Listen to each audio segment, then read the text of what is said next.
This is the story of how one 28-year-old deleted a 233-year-old bank. Not robbed it, not hacked it, deleted it. The Bank of the Queen of England herself. Barings was Britain's oldest merchant bank. It financed the Napoleonic Wars. It survived 2 world wars and the Great Depression. And then it met a plumber's son named Nick Leeson. The final bill, £827 million, twice everything the bank owned. Barings was sold for a single £1. By the end of this video, you will understand exactly how that happens. And here is the uncomfortable part. No burglar and no hacker did this. It was done by the bank's own star employee, while London applauded him. How does a bank not notice for 3 years? Stay with me. Watford, England. Nick Leeson grows up on a council estate, the son of a plasterer. Money is tight.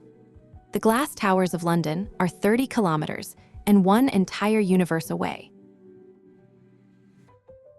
Here is the first joke of this story. Nick fails his final maths exam at school. The man who will later move billions cannot pass A-level mathematics. Remember that next time someone calls finance rocket science. He starts at the very bottom, the back office. First a private bank, then at Morgan Stanley. While traders shout upstairs, Nick learns the plumbing below, how every trade is booked, checked, and settled. Then Barings hires him and ships him to Jakarta, where 100 million pounds of paperwork lies in chaos. Nick untangles it in months. A reputation is born. Give the mess to Leeson. He fixes everything. 1992. Barings needs someone to build its trading floor in Singapore. The fixer gets the job. Nick is 25, ambitious, and 9,000 kilometers away from anyone who might look over his shoulder. His official job is beautifully boring. Arbitrage. The same Japanese futures trade in Osaka and Singapore at slightly different prices. Buy cheap here, sell dear there, pocket pennies. Tiny profit, zero risk. In theory. But Barings makes the one mistake this whole story hangs on. To save money, Nick runs the trading desk and the back office that checks the trading desk. He is the player and the referee. Remember this picture. And London. London is far away, reads his faxes and smiles. The stage is set.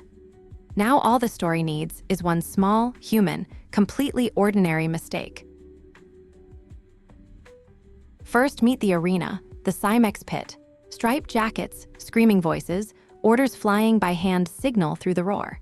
No screens between people, just eyes, fingers, and nerve. Nick rules this floor like a conductor. And he is good. Genuinely good.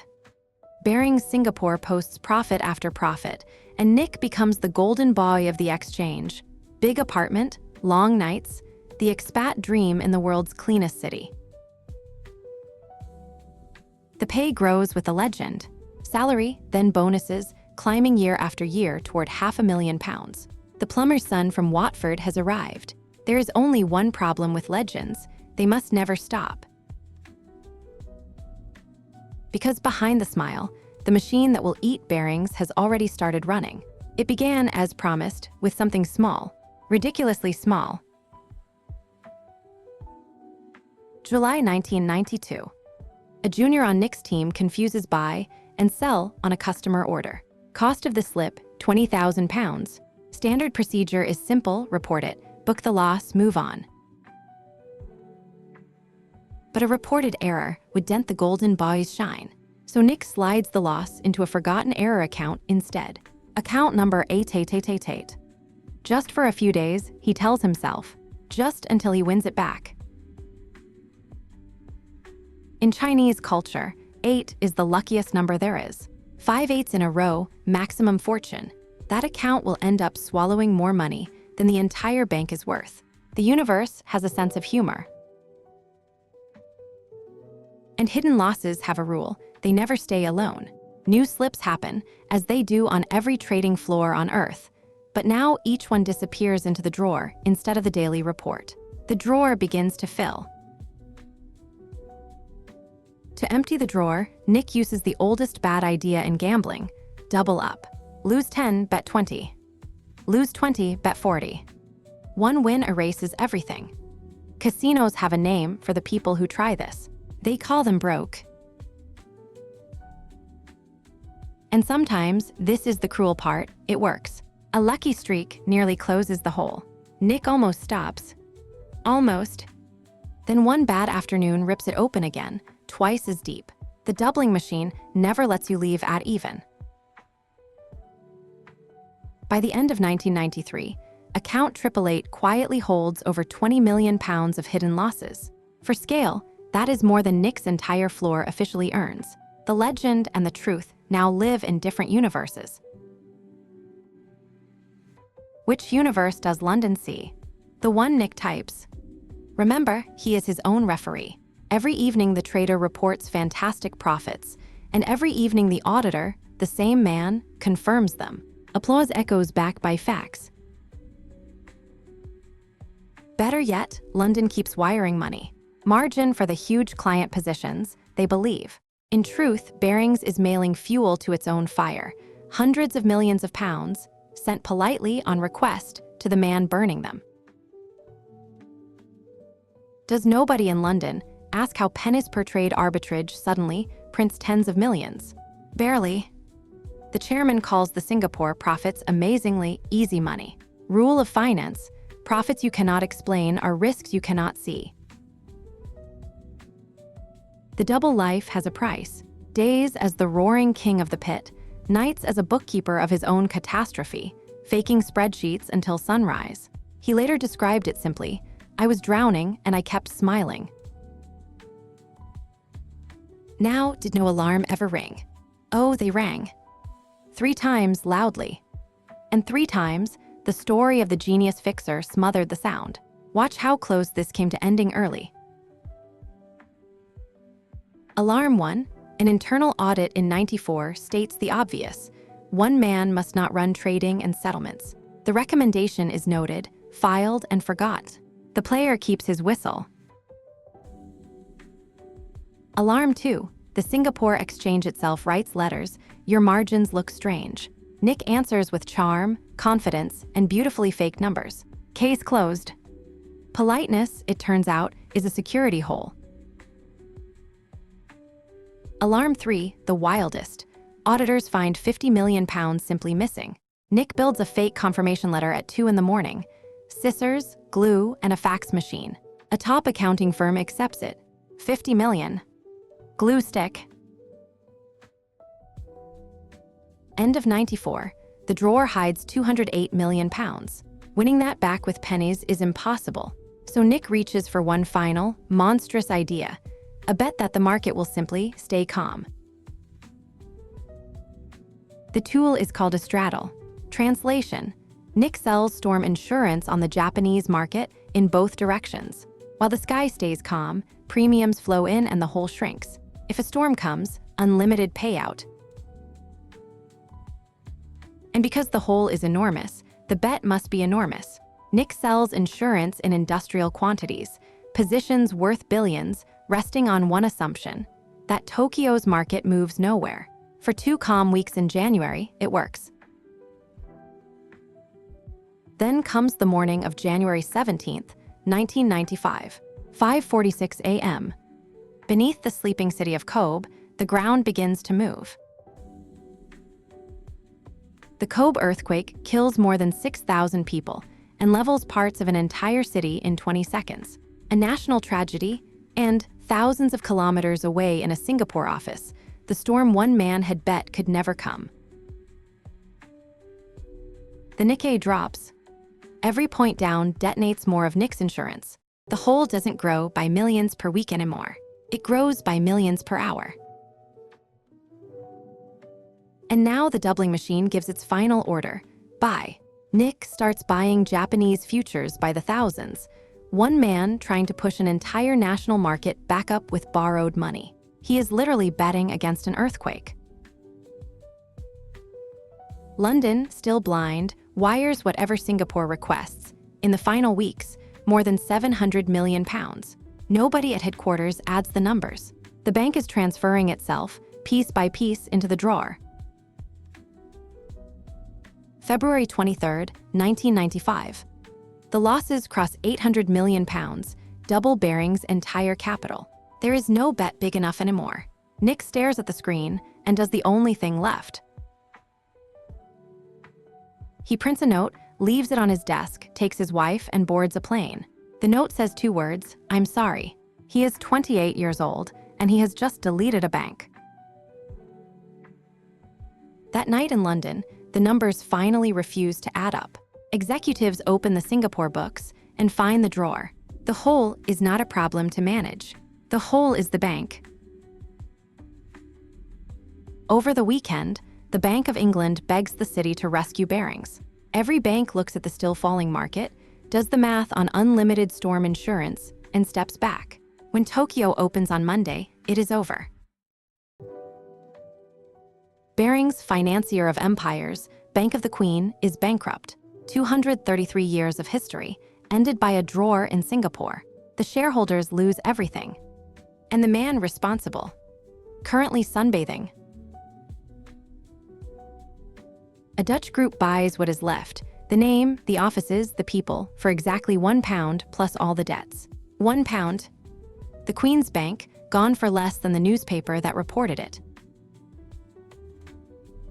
Meanwhile, the world's most wanted banker is at a beach resort in Borneo, reading about his own manhunt in the papers. The absurd part, he and his wife are half hiding, half hoping it will somehow blow over. It will not. 9 days later, he boards a flight toward Europe, planning to face the music in London. The plane stops in Frankfurt. German police walk down the aisle. Handcuffs, flashbulbs, front pages worldwide. The chase is over. For 9 months, Nick fights extradition from a German cell. He would much rather be tried at home. He loses. Singapore, where the crimes were booked, gets him. Singapore does not do gentle sentences. The sentence, 6.5 years. Inside, Nick shares cells with gang members, learns the routines, and writes a book, Rogue Trader. Hollywood turns it into a movie while he is still behind bars. Ewan McGregor plays him. Prison is not the lowest point. Inside, doctors find colon cancer. His wife, who once helped him pack in Singapore, files for divorce. Nick Leeson, 31, is bald from chemotherapy, alone, and famous for ruin. He survives. Released early in '99, he walks out with a plastic bag of belongings into a wall of cameras. The man who deleted a bank is free, and now the world starts asking the better question. Because the official report reads like a horror comedy, the audit that was ignored, the letters that were charmed away, the 50 million glue stick facts, the unread numbers. Not one single control worked. Not one. Out of the rubble comes the one rule every bank on earth now lives by. The player never referees his own game. Trading and settlement separated forever. In risk departments, they still call it the Leeson lesson. And the bosses, the men who wired £700 million without asking a single hard question. Resignations, yes, but no prison and soft landings. In the headlines, the catastrophe has exactly one face, and it is Nick's. Systems fail the way planes crash, never from one cause. It took a hidden error, a blind headquarters, a fake fax, a doubling machine, and an earthquake. But history likes single villains. Circle one domino, close the case. And what does Nick do today? He gives speeches. Banks pay the man who broke a bank to explain how banks break. If you think that is ironic, the audiences are full of risk managers taking notes. They should. For a few years, he even ran an Irish football club as CEO. From Nikkei futures to league fixtures, life after infamy takes strange shapes, but he never hid, and he never pretended it was someone else's fault. His own summary is disarmingly simple. I never set out to steal a penny. I hid one mistake, and then I hid the hiding. Everything after that was just the first lie, growing interest. So, how does one man delete a 233-year-old bank? He doesn't. A bank deletes itself. One unchecked signature, one ignored audit, one polite unanswered question at a time. Nick just held the pen. If you keep only 4 things from these 20 minutes, keep these. 1. A loss reported today is a bruise. A loss hidden today is a tumor. In trading, in business, in life, the first loss is always the cheapest. 2. Nobody may grade their own homework. Any system where the same person acts and checks the acting is not a system. It is a countdown. 3. Profits you cannot explain are risks you cannot see. When something prints money amazingly easily, you have not found magic. You have found a bill that hasn't arrived yet. And 4. The market can stay irrational longer than you can stay solvent. Doubling down feels like courage. Against an earthquake, it is arithmetic, and the earthquake always has more zeros. 8. 1 pound. 2 words on a printed note. 3 exhibits from the strangest bank robbery in history. The one where the robber never took a single penny for himself. So, could this happen again today? Ask any bank and you'll hear, impossible. Machines check the machines now. Every trade is watched, every limit hard-coded, every drawer welded shut. Sleep well. Except the machine that ate Barings never lived in computers. It lives in people, in the fear of admitting the first small loss. And that software has never once been patched. And here is the truly unsettling part. It happened again. 26 years later, one man lost $20 billion, 24 times Leeson, in just 2 days. Different century, same machine. His name was Bill H. Schwenk. Banks handed him the money smiling, and we told that whole story in another video right here on the channel. Watch it next and you'll see the drawer never really closed. Thanks for watching.